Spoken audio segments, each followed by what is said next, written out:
یہ دن جو اللہ نے ہمیں نصیب فرمایا ہے اس کو عید الفطر کہا جاتا ہے۔ فطر افطار سے نکلا ہے۔ جس طرح ہم روزانہ روزے کو افطار کرتے ہیں وہ تو ہر روز کے روزے کا افطار ہے، اور یہ عید الفطر جو ہے یہ پورے مہینے کے روزے کے افطار کے مترادف ہے، اس لیے اس کو عید الفطر کہا جاتا ہے کہ جو پورا مہینہ ہم روزے رکھے، عبادات میں رہے، تو آج اللہ نے ہمیں افطار کا دن نصیب فرمایا۔ اور پورے مہینے میں اللہ جو ہمارے اوپر نعمتیں نازل فرماتا ہے، عید الفطر جو ہے وہ اللہ سے ان محنتوں کا ثمرہ لینے، عیدی لینے کا دن ہے۔ تو اس لیے اس دن کو لہو و لعب میں گزارنا نہیں چاہیے۔ یہ بازاروں کے لیے عید نہیں ہے، یہ عید آوارگی کے لیے نہیں ہے، یہ عید اس لیے نہیں ہے کہ جو ہم نے پابندیاں پورے مہینے میں جو رکھیں تو ان ساری پابندیوں کو اب توڑ دیں۔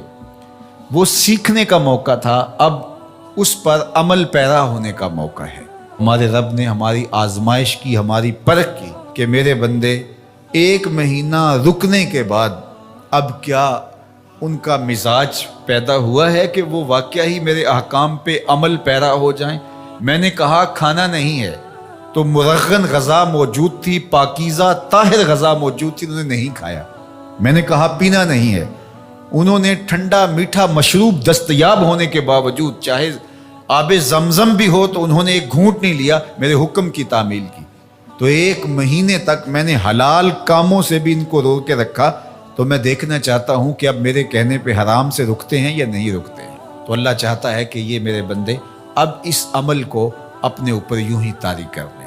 لیکن اگر ہم نہیں کرتے، جہاں تھے پھر وہیں کھڑے ہو گئے، تو اللہ تعالیٰ نے فرمایا کہ اس عورت کی طرح نہ ہو جانا جو اپنے سارے دن کا کاتا ہوا سوت شام کو ٹکڑے ٹکڑے کر دیتی۔ وہ ایک خاتون تھی، وہ سارا دن سوت کاٹتی رہتی اور شام کو اپنے ہاتھ سے کاتا ہوا سوت ٹکڑے ٹکڑے کر کے ریزہ ریزہ کر دیتی اور اپنی ساری دن کی کمائی یوں برباد کر دیتی۔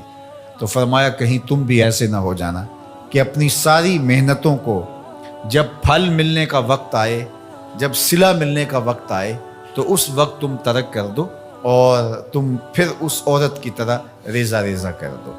تو رمضان ہمیں سکھاتا ہے کہ ہم بقیہ زندگی بھی ایسے گزار سکتے ہیں۔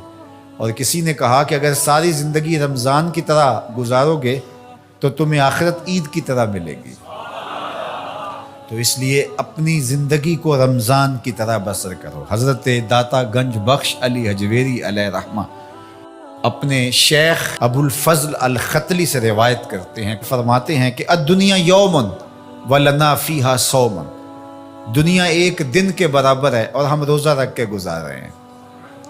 دنیا کو اگر آخرت کے مقابلے میں رکھیں تو دنیا کے پلے بچتا بھی کیا ہے، تو گزر جائے گی۔ ہم افطار وہاں جا کے کریں گے، یہاں افطار نہیں کرنے آئے، یہاں روزہ رکھنے آئے۔ تو یہ مختصر زندگی اللہ کی یاد میں، اس کے ذکر میں، اس کی محبت میں، اس کے پیار میں بسر کیجئے۔ روزے کے مقصد کو سمجھیے گا۔ یہ نہیں ہے کہ رمضان المبارک گزر گیا تو اب ہم اپنی پرانی روٹین پہ آ جائیں گے، نہیں، بلکہ ہماری اب روٹین بہتر ہو جانی چاہیے۔ اور ہم نے ایک مہینہ مشق کر لی تو ہمارے لیے اب عمل کرنا آسان ہوگا۔ ہم نے ایک مہینہ تجربہ کیا، ہم حلال سے بھی رک سکتے ہیں اگر اللہ چاہے اور اللہ کی مرضی ہو تو ہم اللہ سے توفیق مانگے، مالک تیرے کرم سے ہم حلال سے بھی رک گئے، تو توفیق دینا ہم حرام سے بھی رکیں۔ تو یہ ہے روزے کا فلسفہ، روزے کی برکت۔